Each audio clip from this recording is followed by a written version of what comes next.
Hi అండి, నమస్తే. Welcome to Durga Krishna kitchen. ఇంట్లోనే చాలా ఈజీగా బ్లాక్ ఫారెస్ట్ కేక్ అనేది మనం తయారు చేసుకోవచ్చు. బయట కొంటే కొంచెం కాస్ట్ ఎక్కువే కదండి.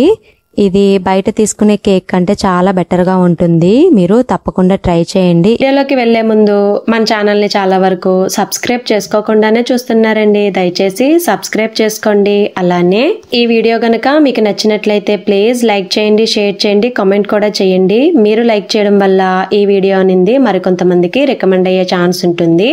ఇంకా లేట్ చేయకుండా కేక్ తయారీ విధానం ఎలాగో చూసేద్దాం. పావు కప్పు వరకు షుగర్ పౌడర్, అలానే 2 స్పూన్స్ వరకు బటర్, 2 స్పూన్స్ వరకు ఫ్లేవర్లెస్ ఆయిల్ కూడా యాడ్ చేసుకోవాలి. తర్వాత హాఫ్ కప్ వరకు కండెన్స్డ్ మిల్క్ను యాడ్ చేసుకోవాలండి. మనకి బేకరీ టేస్ట్ రావాలంటే తప్పకుండా ఈ కండెన్స్డ్ మిల్క్ అనేది వేసుకోవాలి. ఇంట్లోనే ఈజీగా కండెన్స్డ్ మిల్క్ అనేది తయారు చేసుకోవచ్చండి. దీన్ని కేక్స్ లోను, ఐస్ క్రీమ్స్ లోను, అలానే చాక్లెట్స్ లో కూడా యూజ్ చేస్తూ ఉంటారు. 20 to 30 minutes లో మనం దీన్ని ఈజీగా తయారు చేసుకోవచ్చండి. మరి దీని తయారీ ఎలాగో చూసేద్దాం. స్టవ్ మీద ప్యాన్ పెట్టి ప్యాన్ హీట్ అయిన తర్వాత దానిలోకి 1 కప్ వరకు షుగర్, అలానే సేమ్ కప్పుతో 2 కప్స్ వరకు పాలను యాడ్ చేసుకోవాలి. పాలు అనేది దగ్గర పడేంత వరకు అలా కలుపుకుంటూ ఉండాలండి. స్టవ్ మీడియంలో పెట్టి ఒక 5 నిమిషాలైనా మరగనివ్వాలండి. పాలు మరగడం స్టార్ట్ అవుతున్నప్పుడు స్టవ్ మీడియం టు లోకి చేంజ్ చేసుకుంటూ దగ్గరుండి కలుపుకోవాలి. పాలు బాగా మరగడం స్టార్ట్ అవుతున్నప్పుడు దానిలోకి పావు టీ స్పూన్ వరకు బేకింగ్ పౌడర్ ని వేసుకోవాలి.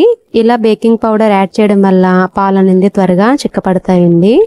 పాలు మరగడం స్టార్ట్ అవుతున్నప్పుడు మనకి సైడ్స్ అనేది కొంచెం మీగడ అనేది అంటుకుంటుంది కదండి. అది కూడా లేకుండా బాగా కలుపుకుంటూ ఉండాలి దగ్గరుండి. 20 నిమిషాల తర్వాత ఇలా దగ్గర పడిపోతుందండి. తర్వాత స్టవ్ ఆఫ్ చేసుకుని పక్కన పెట్టుకోవాలి. కండెన్స్డ్ మిల్క్ అనేది మనకు రెడీ అయిపోయిందండి. దీన్ని మనం ఎయిర్ టైట్ కంటైనర్ లో కనుక స్టోర్ చేసుకుని ఫ్రిడ్జ్ లో పెట్టుకుంటే 1 మంత్ వరకు నిల్వ ఉంటుంది. దీనికి బదులు హాఫ్ కప్ వరకు కమ్మటి పెరుగును కూడా యాడ్ చేసుకోవచ్చు. తర్వాత వీటన్నింటినీ ఒకసారి బాగా కలుపుకోవాలండి. 1/2 కప్ వరకు పాలను తీసుకుని దానిలోకి 1 టీ స్పూన్ వరకు వెనిగర్ ని యాడ్ చేసుకోవాలి. దీనికి బదులు నిమ్మరసానైనా యాడ్ చేసుకోవచ్చు. ఒకసారి ఆ పాలను బాగా కలిపి ఈ కలిపెట్టుకున్న పిండిలో కొంచెం కొంచెంగా వేసుకుంటూ పిండి అనేది బాగా కలుపుకోవాలి. చూసారు కదా, కన్సిస్టెన్సీ అనేది వీడియోలో చూపిస్తున్న విధంగా ఉండాలి. తర్వాత దానిలోకి 1 కప్ వరకు మైదా, అలానే 3 స్పూన్స్ వరకు కోకో పౌడర్ ని కూడా యాడ్ చేసుకోవాలి.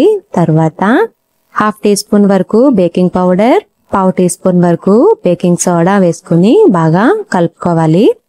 కట్ అండ్ ఫోల్డ్ మెథడ్ లోనే కలపాలండి, ఇలా వీడియోలో చూపిస్తున్న విధంగా. ఇలా అయితే మనకు కేక్ అనేది బాగా పొంగుతుంది. తర్వాత హాఫ్ టీ స్పూన్ వరకు కాఫీ పౌడర్ ని కూడా యాడ్ చేసుకుని బాగా కలుపుకోవాలి. ఇక్కడ నేను బ్రూ కాఫీ పౌడర్ తీసుకున్నానండి. తర్వాత కేక్ ప్రిపరేషన్ కోసం ఇక్కడ ఇలా ఒక దలసరిగా ఉండే గిన్నెని తీసుకున్నాను. దీనికి బదులు కేక్ మౌల్డ్ తీసుకోవచ్చు, లేదా ఒక స్టీల్ బాక్స్ అయినా తీసుకోవచ్చు. కొంచెం దలసరిగా ఉండే స్టీల్ బాక్స్ అయితే బెటర్. ఇలా మధ్యలో కొంచెం పిండిని వేసుకుని బటర్ పేపర్ ను జాగ్రత్తగా పెట్టుకోవాలి. బటర్ పేపర్ గనక మీ దగ్గర అవైలబుల్ గా లేకపోతే ఆయిల్ అయినా బటర్ అయినా అప్లై చేసి పిండిని చల్లుకుంటే సరిపోతుందండి.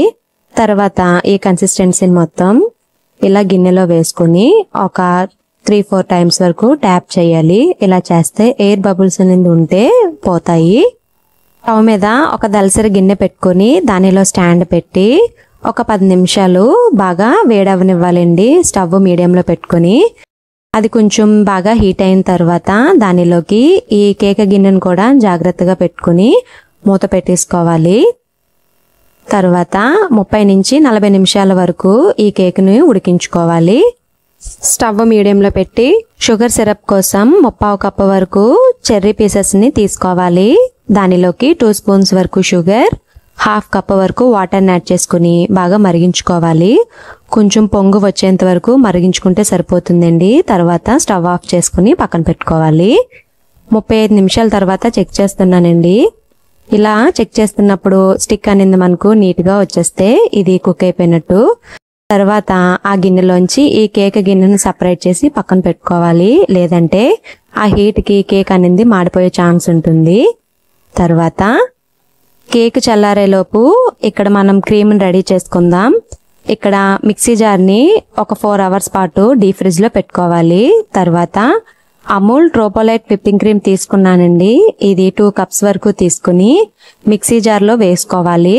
తర్వాత హై స్పీడ్లో ఒక 5 మినిట్స్ ఆగకుండా బ్లెండ్ చేసుకోవాలి. తర్వాత మీడియంలో ఒక 2 to 3 మినిట్స్ బ్లెండ్ చేసుకుంటే సరిపోతుంది. చూసారు కదా, మనకి క్రీమ్ అనేది రెడీ అయిపోయింది ఈజీగా. బ్లెండర్ లేకుండా అలాగే విస్కర్ కూడా లేకుండా ఇలా మిక్సీ జార్లో ఈజీగా మనం ఈ విప్పింగ్ క్రీమ్ అనేది రెడీ చేసుకోవచ్చు.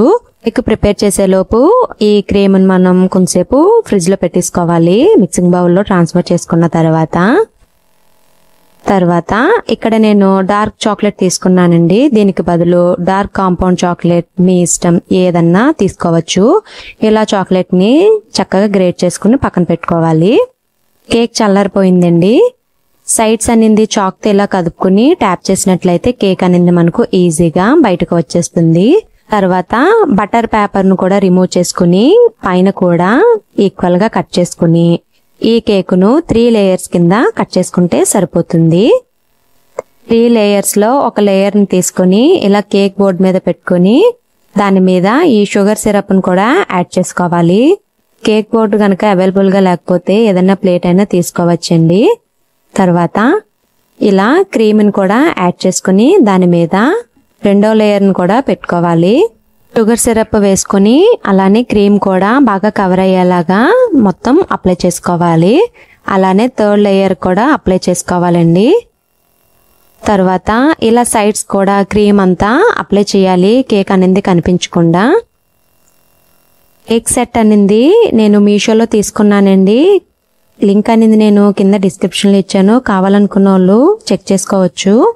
తర్వాత ఇలా ఫ్లవర్స్ వేసుకొని అలానే చాక్లెట్తో మొత్తం కవర్ చేసుకుని పైన చెర్రీస్ పెట్టుకుని ఇలా నీట్గా డెకరేట్ చేసుకుంటే సరిపోతుంది. తర్వాత దీన్ని ఒక 2 గంటల పాటు ఫ్రిడ్జ్ లో పెట్టుకుంటే సరిపోతుంది. ఎంతో టేస్టీగా ఉండే కేక్ ను ఇంట్లోనే ఈజీగా తయారు చేసుకోవచ్చు కదండి. అంతేనండి, రెడీ అయిపోయింది బ్లాక్ ఫారెస్ట్ కేక్. మీరు తప్పకుండా ట్రై చేయండి. మీకు గనక ఈ వీడియో నచ్చినట్లయితే ప్లీజ్ లైక్ చేయండి, షేర్ చేయండి, కామెంట్ చేయండి. కొత్తగా ఛానల్ ను వ్యూ చేసే వాళ్ళు సబ్స్క్రైబ్ చేసి పక్కనే ఉన్న బెల్ ఐకాన్ ని గనక క్లిక్ చేసినట్లయితే నా వీడియోస్ మీరు రెగ్యులర్ గా ఫాలో అవ్వచ్చు.